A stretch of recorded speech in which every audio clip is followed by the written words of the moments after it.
Well, the next Marvel Disney Plus show is almost upon us. Secret Invasion drops this coming week. And the question on all Marvel fans' minds is this going to fix the MCU Disney Plus problem or continue the trend of being really skippable, really mid content? I want to talk about the reviews and what people are saying about Secret Invasion, and then I want to talk about some of my worries about the show, because I, like many of you, are pretty skeptical of this show actually fixing the Disney Plus MCU problem. Smash a freaking like on this video and let's begin. Okay, so the first thing we need to talk about here is the Rotten Tomatoes score for Secret Invasion. So currently it is sitting at about a 70% with 43 reviews in. Now there should be more reviews coming in before it drops on the 21st. I know the screeners are out there, but they are also 250+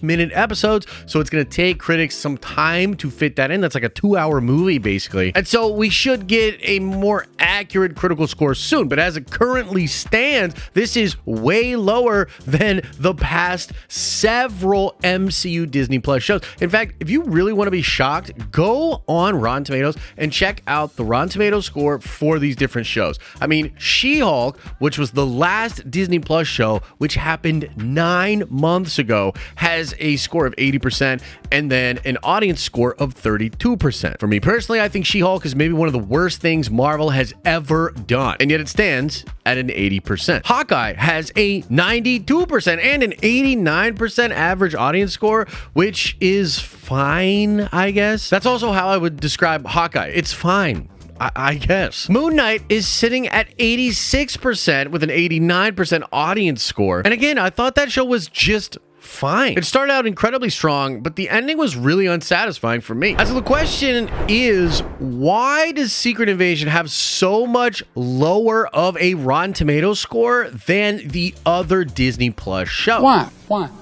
Well, before even going into what they're actually saying in the reviews, I just want to talk about critics themselves, because critics will do this thing where they overscore something and then they'll try to compensate for that by going extra hard on a particular franchise or series of films the next time out. I think a great example of this is The Last Jedi, who critics sort of slobbered all over and then years later would say things about how maybe they didn't love the movie as much as they thought they did. They basically all bought into the hype and gave it way too high of a score, so that then when Rise of Skywalker comes out, they annihilate it, giving it the worst Rotten Tomatoes score out of any Star Wars film. And we've actually seen this model happen with Marvel before too, where for a while Marvel movies were not getting great Rotten Tomatoes scores. Then all of a sudden, as the zeitgeist sort of took over and Marvel became insanely popular, and you know, they were making really good stuff, you saw critics really start to give them a lot of really high scores. And recently, like within the last year, those high scores have been going away for Marvel Studios. Seems like critics are extra harsh now when it comes to MCU film. Maybe what you're seeing with Secret Invasion and the much lower Rotten Tomatoes score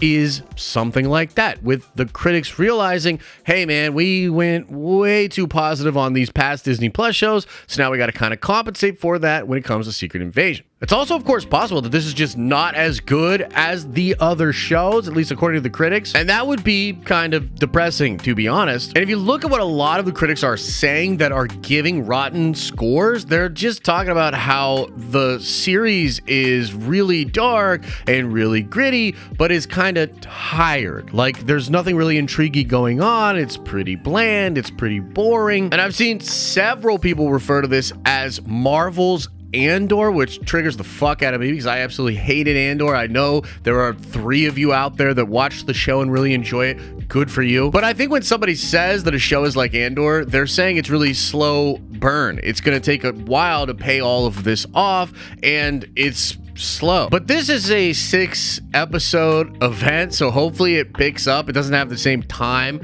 that Andor had to like watch Cyril eat cereal. But regardless, that seems to be what a lot of the critics are saying. In fact, if you look at what the positive critics are saying and what the negative critics are saying, they're actually both saying very similar things. This show is lacking humor. This show is more serious. This show is darker. The show is bringing back the spy espionage vibes of the Winter Soldier and Civil War, arguably an incredible time period in the Marvel catalog. But I guess where the difference comes in is some people are saying this is awesome, some people are saying this is the perfect antidote to MCU fatigue, and other people are saying it isn't, that it's boring, that it's not doing anything miraculous. And the thing is, guys, if it is just decent or high mid-tier, then I personally think I might not like the show. To me, looking back at the Disney Plus shows, there's really only one that I think is really good and really important, and that's Loki season 1. WandaVision starts out really strong, kind of meanders, and then ends not so great. And most of the Disney Plus shows are just fine. They're like completely isolated from the wider MCU. You don't see as much crazy action. You don't see as many awesome characters. They really feel like unimportant, watered down versions of Marvel movies that are spread out for streaming. And I'm not the only one that feels that. Like, that is what these shows are feeling like for a large portion of the audience. And I think Marvel Studios is aware of it. I think that's why it's been 9 months since She-Hulk. And I'm absolutely sure that they've done reshooting on Secret Invasion and that Feige is trying to make it the best possible show that it can be. And in that sense, we're going to truly get to see what does quality control for Marvel look like when they finally slow down, when they take a step back, and when they really focus on making sure that it's awesome for fans. But for me, it's sort of conflicting because it still seems like it's just going to be a streaming show. I mean, Secret Invasion in the comics was incredible. It was a massive event that touched every part of the Marvel Comics universe. Big time characters like Spider-Man, Tony Stark, Wolverine. These characters were Skrulls. Even actual Tony Stark had like a mental breakdown because he couldn't figure out if he was actually a Skrull or not. And the whole event culminated with this massive battle where you saw friggin' Norman Osborn and the Thunderbolts take out the Skrull Queen and be elevated in power. That leads to Dark Avengers, Dark Reign, and all these really significant things for the Marvel Comics universe. And I can't help but feel like the Secret Invasion streaming show feels like this super watered down version of that story that is really just that story in name only. I mean, the excuse from Nick Fury, like within the story as far as why he's not getting the Avengers involved, is because he doesn't want them to like become Skrulls or, you know, get infiltrated as well. But that's just stupid. Like, if Marvel's gonna make all these Disney Plus shows but they can't bring in the big Marvel characters, then like, what are we doing here? Like, why should I watch this? I think the best case scenario for this show is that it's this awesome, crazy new vibe that sort of feels like Winter Soldier with incredible performances and atmosphere, and then maybe it actually does build towards some really crazy reveals. Maybe they do actually bring in a crazy Avenger. They make me eat my words and pay this show off with massive relevance at the end of it, and then it affects the MCU proper going forward. That would be incredible. I think it would really change the perception that a lot of fans have for the Disney Plus MCU shows. But the worst case scenario here is that it's the best possible version of this show. Like, Marvel put all this work into it, really tried to tighten it up, make it as good as it possibly can be, and it's still going to amount to Secret Invasion light and something that doesn't matter at all. It's not necessarily the show's fault because we have this big catalog of Disney Plus shows that were very mid and just made us all kind of bored of the Marvel formula. But at the end of the day, if Disney is asking Marvel to create streaming content and they want versions of big Marvel things that are just,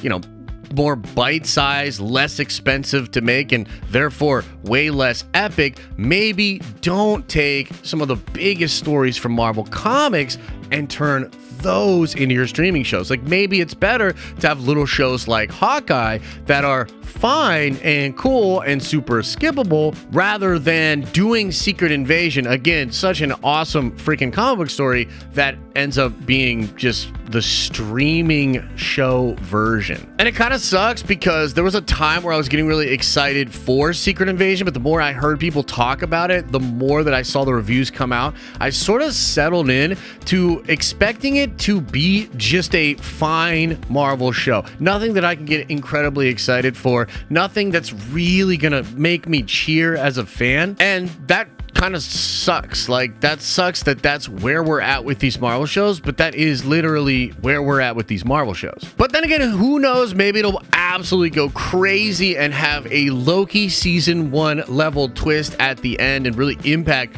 the multiverse or something. I mean, like, Loki did that, right? Like, Loki went for it. It changed things, and I give it a lot of props for being that bold. Will Secret Invasion follow suit? I guess time will tell, and we'll talk about it together. I'll probably do videos breaking it down. I'll definitely be talking about it on streams. Let me know what you think about these early reviews for Secret Invasion, and where's your expectations for the show. Smash a like on this video if you enjoyed it. And again, we stream Monday, Wednesdays, and Fridays at 11 a.m. over on the streaming channel. Come on by, you can ask me questions about anything we talked about here, or we can talk about the show together after it comes out.